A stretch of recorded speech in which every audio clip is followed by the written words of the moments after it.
মৰমৰ ছাত্ৰ-ছাত্ৰীসকল capsule coaching centre YouTube চেনেললৈ আপোনালোকক আজি পুনৰবাৰ স্বাগতম। আজি আপোনালোকৰ বাবে সপ্তম শ্ৰেণীৰ অসমীয়াৰ লেসন 13ৰ প্ৰাকৃতিক দুৰ্যোগ নামৰ পাঠটোৰ সকলো পাঠভিত্তিক প্ৰশ্ন উত্তৰ লগতে পৰীক্ষাত আহিবলগীয়া গুৰুত্বপূৰ্ণ প্ৰশ্ন উত্তৰসমূহ অতি চুটি আৰু সহজ ভাষাত আলোচনা কৰিম। তো ছাত্ৰ-ছাত্ৰীসকল তোমালোকে ভিডিঅটো স্কিপ নকৰাকৈ লাষ্টলৈকে চাই থাকিবা। তো পাঠভিত্তিক ক্ৰিয়াকলাপত 1 নম্বৰত দিয়া আছে উত্তৰ দিয়া। ইয়াৰ ক নম্বৰ কোৱেশ্চনটো হৈছে অসমত প্ৰলয়ংকাৰী ভূমিকম্প হোৱা চনটোটা কি কি? তো ইয়াৰ উত্তৰ তোমালোকে লিখিবা অসমত প্ৰলয়ংকাৰী ভূমিকম্প হোৱা চনটোটা হ'ল 1898 চন আৰু 1950 চন। তাৰ পিছত কোৱেশ্চন খত কি কৈছে 1897 চনত অসমত হোৱা ভূমিকম্পৰ উৎপত্তি স্থল ক'ত আছিল? তো ইয়াৰ উত্তৰ তোমালোকে লিখিবা 1897 চনত হোৱা ভূমিকম্পৰ উৎপত্তি স্থল আছিল খাচিয়া জয়ন্তীয় পাহাৰত। ক'ত আছিল? খাচিয়া জয়ন্তীয় পাহাৰত। তাৰ পিছত কোৱেশ্চন গত কি কৈছে 2001 চনৰ 26 জানুৱাৰীত ভাৰতত কোন ৰাজ্যত ভূমিকম্প হৈছিল? তো ইয়াৰ উত্তৰ তোমালোকে লিখিবা 2001 চনৰ 26 জানুৱাৰীত ভাৰতৰ গুজৰাট ৰাজ্যত ভূমিকম্প হৈছিল। ক'ত? গুজৰাটত। 2001 চনত গুজৰাটত ভূমিকম্প হৈছিল। তাৰ পিছত কোৱেশ্চন ঘত কি কৈছে কোন চনৰ ভূমিকম্পটোৰ পৰা অসমত বানপানীৰ প্ৰকোপ বাঢ়িল? তো ইয়াৰ উত্তৰ তোমালোকে লিখিবা 1950 চনৰ ভূমিকম্পটোৰ পৰা অসমত বানপানীৰ প্ৰকোপ বাঢ়িল। তাৰ পিছত 2 নম্বৰত দিয়া আছে তলৰ প্ৰশ্নকেইটা আলোচনা কৰি উত্তৰ লিখা। তো ইয়াৰ ক নম্বৰ কোৱেশ্চনত কি কৈছে চান্দোবী বিল কেনেকৈ সৃষ্টি হ'ল? তো ইয়াৰ উত্তৰ তোমালোকে লিখিবা 1897 চনৰ ভূমিকম্প হোৱাৰ লগতেই চান্দোবী বিল সৃষ্টি হ'ল। তাৰ পিছত কোৱেশ্চন খত কি কৈছে 1950 চনৰ ভূমিকম্পৰ ফলত অসমত কি কি পৰিৱৰ্তন হৈছিল? তো ইয়াৰ উত্তৰ তোমালোকে লিখিবা 1950 চনত ভূমিকম্পৰ ফলত গছ-গছনিৰে ভৰপূৰ অৰুণাচল পাহাৰ বিশাল অংশ খহাই বৰলুইতৰ বুকুত বাম কৰি পেলাইছিল। ফলত অসমত প্ৰলয়ংকাৰী বানপানী হৈছিল আৰু বহুতো নদীৰ গতিপথ পৰিৱৰ্তন হৈছিল। তাৰ পিছত কোৱেশ্চন গত কি কৈছে সুনামি কি? তো ইয়াৰ উত্তৰ তোমালোকে লিখিবা সাগৰত হোৱা ভূমিকম্প আগ্নেয়গিৰি উদগীৰণ আৰু সমুদ্ৰ গৰ্ভৰ আলোড়নৰ কাৰণেই পানীৰ ওপৰত সৃষ্টি হোৱা প্ৰবলতক সুনামি বুলি কয়। তাৰ পিছত কোৱেশ্চন খত কি কৈছে ভাৰতবৰ্ষত কেতিয়া আৰু কোন কোন ঠাইত সুনামিয়ে প্ৰভাৱ পেলাইছিল? তো ইয়াৰ উত্তৰ তোমালোকে লিখিবা ভাৰতবৰ্ষত 2004 চনৰ 26 ডিচেম্বৰত ভাৰতবৰ্ষৰ তামিলনাডু আন্দামান নিকোবৰ দ্বীপপুঞ্জ আদি অঞ্চলত সুনামিয়ে প্ৰভাৱ পেলাইছিল। তাৰ পিছত ভাষা অধ্যয়নত অৰ্থাৎ ব্যৱহাৰিক ব্যাকৰণত 3 নম্বৰত কি কৈছে তলত দিয়া শব্দকেইটাৰ বাক্য সাজি কোৱা আৰু লিখা। তো ইয়াত বাক্য কিছুমান দিছে এইবিলাক বাক্য ৰচনা কৰিব দিছে। তো 1 নম্বৰটো কি আছে পাহাৰ ৰামে পাহাৰ ভৈয়াম থকা ঠাইত থাকি ফাল পায়। তাৰ পিছত 2 বনভোজ বিদ্যালয়ৰ পৰা সকলো ছাত্ৰ-ছাত্ৰীক শিক্ষক শিক্ষয়িত্ৰীয়ে বনভোজ খাবলৈ লৈ যায়। তাৰ পিছত চান্দোবী বিল অসমত ভূমিকম্প হোৱাৰ পাছত 1897 চনত চান্দোবী বিলৰ সৃষ্টি হৈছিল। তাৰ পিছত 4 আনন্দ বিহুৰ উৎসৱ আহিলে আমি সকলোৱে মন আনন্দ হৈ উঠে। তাৰ পিছত 5 আতংক ভূমিকম্পৰ তীব্ৰ জোকাৰণিয়ে আতংকৰ সৃষ্টি কৰে। তাৰ পিছত ভূমিকম্প 1950 চনত ভাৰতত দ্বিতীয় ভূমিকম্প হৈছিল।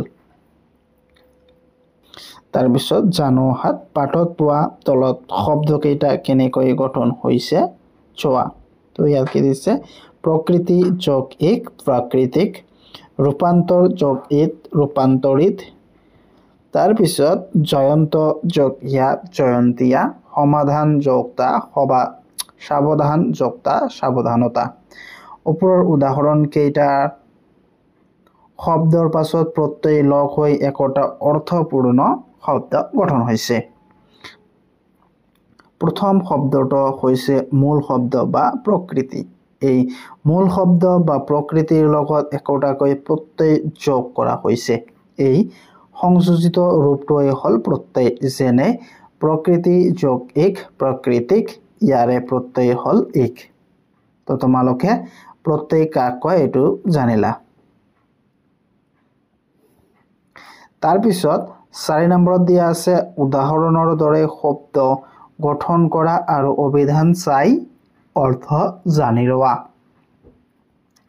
ইয়াত কি দিছে সাৱধান যোগতা কি হ'ব সাৱধানতা লাষ্টত তা যোগ দিলে হ'ল সাৱধানতা ঠিক বিচ্ছিন্ন যোগতা বিচ্ছিন্নতা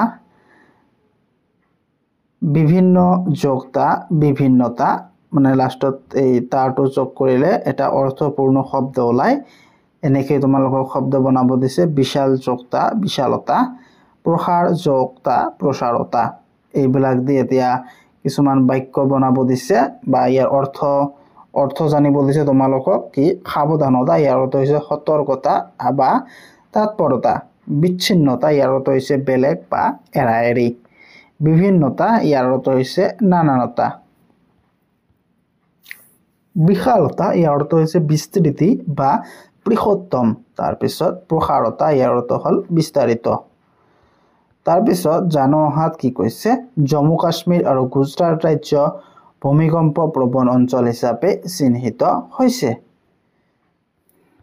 তাৰ পিছত প্ৰাকৃতিক দুৰ্যোগসমূহৰ ভিতৰত ভূমিকম্প বা ভূঁইকঁপ অন্যতম তাৰ পিছত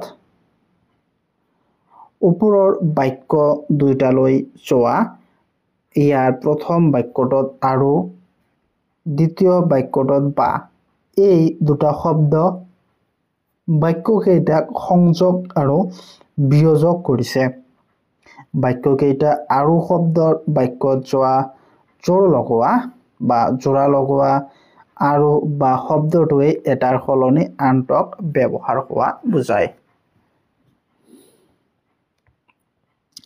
ঠিক তেনেদৰে এই আৰু বা শব্দ দুটাত কোনো বিভক্তি চিন যোগ হোৱা দেখা নাই নাইবা এনে শব্দত কোনো লিংগ আৰু বচন আদি একেবাৰে এইটো হ'ব একোৰেই নাথাকে সেইবাবে এনে ধৰণৰ শব্দবোৰক অব্যয় পদ বোলে তলত অব্যয় পদৰ ভাগসমূহ আৰু উদাহৰণ দিয়া হ'ল সংযোজক বা যোজক অব্যয় দুটা বা তাতকৈ বেছি শব্দ বা বাক্য যোগ কৰে যেনে আৰু এতেকেই কাৰণ যদি কিয়নো গতিকে ইত্যাদি উদাহৰণ হৰি আৰু মই গুৱাহাটীলৈ যাম ইয়াত যোজক অব্যয় কোনটো এইটো বা সংযোগ অব্যয় এইটো হৈছে আৰু তাৰ পিছত বিয়োজক দুটা পদ বা বাক্য পৃথক কৰে যেনে বা নাই বা অথবা কিংবা আদি উদাহৰণত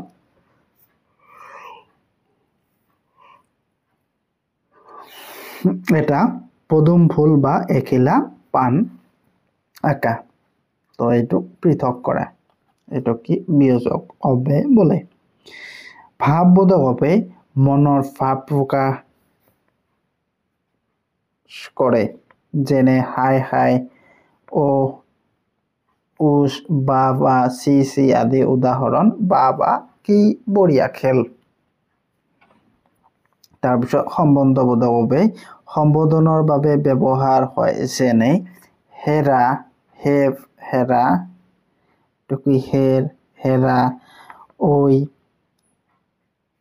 ইহেবা আদি উদাহৰণ হেৰা লৰা গৰুকেইটা খেদি দিয়া তাৰপিছত প্ৰশ্নবোধক অব্যয় কোনো কথা সোধা বা প্ৰশ্ন কৰাত ব্যৱহাৰ হয় যেনে নে কি জানো কেনে কোন ইত্যাদি উদাহৰণত তুমি ভাত খাবানে তাৰপিছত সন্মতিসূচক অব্যয় সন্মতি প্ৰকাশ কৰাত ব্যৱহাৰ হয়, যেনে এবা, বাক, হয় ও আদি। উদাহৰণ এবা, এৰা। তুমি ঠিকেই কৈছা।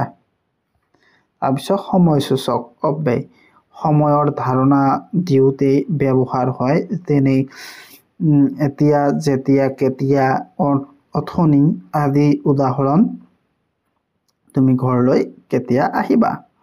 তাৰপিছত 5 নম্বৰত কি কৈছে, তলৰ বাক্যকেইটাৰ পৰা অব্যয় পদবোৰ বাছি বা বিচাৰি উলিওৱা। কিছু ফৰিদা, হেৰা মনু, তুমি কেনেকৈ যাবা।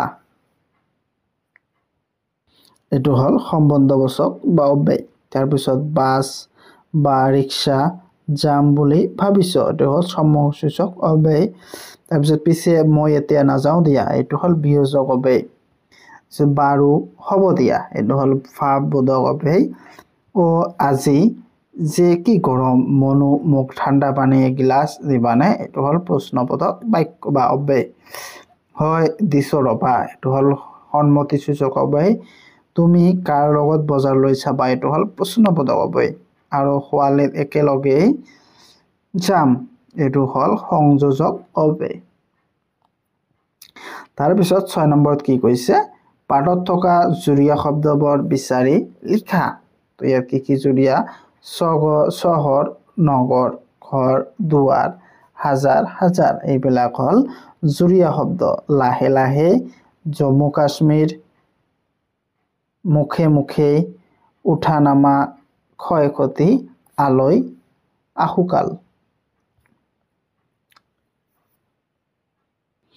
তাৰপিছত জানো অহাত দিছে, ভূমিকম্প সম্বন্ধে অধ্যয়ন কৰা বিজ্ঞানীসকলক ভূমিকম্প বিজ্ঞানী বা সিজমলজিষ্ট বোলে। তাৰপিছত ভূমিকম্পৰ প্ৰবলচিত হিচাপে জোখ লোৱা হয়, তাক ৰিক্টাৰ স্কেল বুলি কোৱা হয়। চাৰ্লছ ৰিক্টাৰে এই স্কেল আৱিষ্কাৰ কৰাৰ বাবে ইয়াৰ নাম Richter scale. NDRF, national disaster response force, ৰাষ্ট্ৰীয় দুৰ্যোগ প্ৰশমন ব্যৱস্থাৰ বাহিনী। দেশত সংঘটিত হোৱা প্ৰাকৃতিক দুৰ্যোগ, দুৰ্ঘটনা, স্কুল, জল আৰু বিপদৰ আগৰ পৰা পাছৰ সময়ত উদ্ধাৰ কাৰ্যৰ বাবে নিয়োজিত প্ৰশিক্ষণপ্ৰাপ্ত এটা বাহিনী। এই বাহিনীয়ে ছুনামি, ভূমিকম্প, বানপানী, ভূমিস্খলন, গৰাখহনীয়া আদি দুৰ্যোগৰ সময়ত উদ্ধাৰ কাৰ্যত সেৱা আগবঢ়ায়। ষ্টেট ডিজাষ্টাৰ ৰেছপন্স ফ'ৰ্চ, ৰাজ্যিক দুৰ্যোগ প্ৰশমন বাহিনী, ৰাজ্যিক পৰ্যায়ৰ আৰক্ষী সঞ্চালকৰ অধীনত আৰক্ষীৰ নদী আৰক্ষী, অগ্নিনিৰ্বাপক বাহিনী আৰু প্ৰশাসনিক বিষয়াই সন্মিলিত উদ্ধাৰকাৰী বাহিনী। এই বাহিনীয়েও ছুনামি, ভূমিকম্প, বানপানী, গৰাখহনীয়া আদি দুৰ্যোগৰ সময়ত উদ্ধাৰ কাৰ্যত সেৱা আগবঢ়ায়। তাৰপিছত 7 নম্বৰ প্ৰশ্নত কি কৈছে, তোমালোকে ভূমিকম্প, বানপানী আৰু ধুমুহা বতাহ আদিৰ পৰা পোৱা অভিজ্ঞতাসমূহ কোৱা। তো ইয়াৰ উত্তৰত তোমালোকে লিখিবা, ভূমিকম্প হ'লে আমি ভয়তে ঘৰৰ ভিতৰৰ পৰা ওলাই আহি মা দেউতাকৰ ওচৰত খালী ঠাইত বহো আৰু মা দেউতাকহঁতে ভগৱানৰ নাম লোৱা দেখিলে আৰু আমিও ভয়তে ভগৱানৰ নাম লওঁ। কিছুমানে আকৌ হৰিবল বুলি হৰিধ্বনি দিয়া শুনো। নামঘৰত নাগাৰাতো কোবাই শব্দ কৰা শুনো। বানপানী হ'লে গোটেই ঠাইত পানী আৰু বোকা হৈ থাকে। ঘৰৰ চোতাল, বাট পথ বুৰাই পেলোৱাও ভয় লাগে। তাৰপিছত মানুহ আৰু পোহনীয়া জীৱ জন্তু বিলাই বিপত্তা হৈ সেইবোৰ দেখি বহুত দুখ লাগে। তাৰপিছত বতাহ হ'ল বায়ুমণ্ডলৰ প্ৰাকৃতিক বৈশিষ্ট্য সলনি কৰা যিকোনো ৰাসায়নিক, ভৌগোলিক বা জৈৱিক কাৰকৰ দ্বাৰা ঘৰৰ ভিতৰত বা বাহিৰত পৰিৱেশ দূষিত কৰা, ঘৰুৱা দহন যন্ত্ৰ, মটৰ গাড়ী উদ্যোগ সুবিধা আৰু বনজুই বায়ু প্ৰদূষণৰ সাধাৰণ উৎস। তাৰপিছত 8 নম্বৰ প্ৰশ্নত কি কৈছে, ভূমিকম্পৰ সময়ত মাৰা দেউতাৰ তোমালোকক কি কি কৰিবলৈ কয়? ইয়াৰ উত্তৰ তোমালোকে লিখিবা, ভূমিকম্পৰ সময়ত মা দেউতাৰাই আমাক ভিতৰৰ পৰা বাহিৰত ওলাবলৈ নিদিয়ে আৰু লগতে লাইটাৰ চিলিণ্ডাৰৰ ছুইচ বন্ধ কৰিবলৈ, জুই থাকিলে তৎক্ষণাত পানী ঢালি নুমাই থবলৈ কয়। তাৰপিছত 9 নম্বৰ প্ৰশ্নত কি কৈছে, তলৰ ছবিখন চোৱা আৰু তাত দেখা দৃশ্যৰ আমলত 5-4 বাক্য লিখি ছবিখনৰ নামাকৰণ কৰা। তো এইখিনি এটা ছবি, এটা 5টা বাক্য তোমালোকক লিখিব কৈছে। এইখিনি তোমালোকে চাই লিখিবা, কাৰণ এইটো পৰীক্ষাৰ বাবে ইমান গুৰুত্বপূৰ্ণ নহয়, এইটো পৰীক্ষাত নাহে। তাৰপিছত 10 নম্বৰত কি কৈছে, ভূমিকম্পৰ ধ্বংসলীলা বা বানপানীৰ ধ্বংসলীলা সম্পৰ্কে বৰ্ণনা কৰা, প্ৰত্যেকেই একোটা কবিতা, গল্প বা দফা একোটা প্ৰস্তুত কৰা। তো এইটো এটা দফা বা প্ৰস্তুত কৰি দিছো তোমালোকৰ বাবে। ভূমিকম্পৰ ফলত বিভিন্ন প্ৰভাৱ পৰে, যেনে মাটি কঁপোৱা আৰু মাটিৰ তলীকৰণ, যাৰ ফলত যথেষ্ট ক্ষতি আৰু জীৱন হেৰুৱাবলগীয়া হয়। যেতিয়া বৃহৎ ভূমিকম্পৰ কেন্দ্ৰবিন্দু সাগৰৰ পাৰত অৱস্থিত হয়, তেতিয়া সাগৰৰ তলৰ অংশ যথেষ্ট পৰিমাণে স্তৰান্তৰিত হ'ব পাৰে, যাতে ছুনামিৰ সৃষ্টি হয়। ভূমিকম্পৰ ফলত ভূমিস্খলনৰ সূচনা হ'ব পাৰে। তাৰপিছত 11 নম্বৰত কি কৈছে, আকস্মিক বক্তৃতা প্ৰতিযোগিতাত অংশগ্ৰহণ কৰা। তো এইটো তোমালোকে নিজে কৰিবা।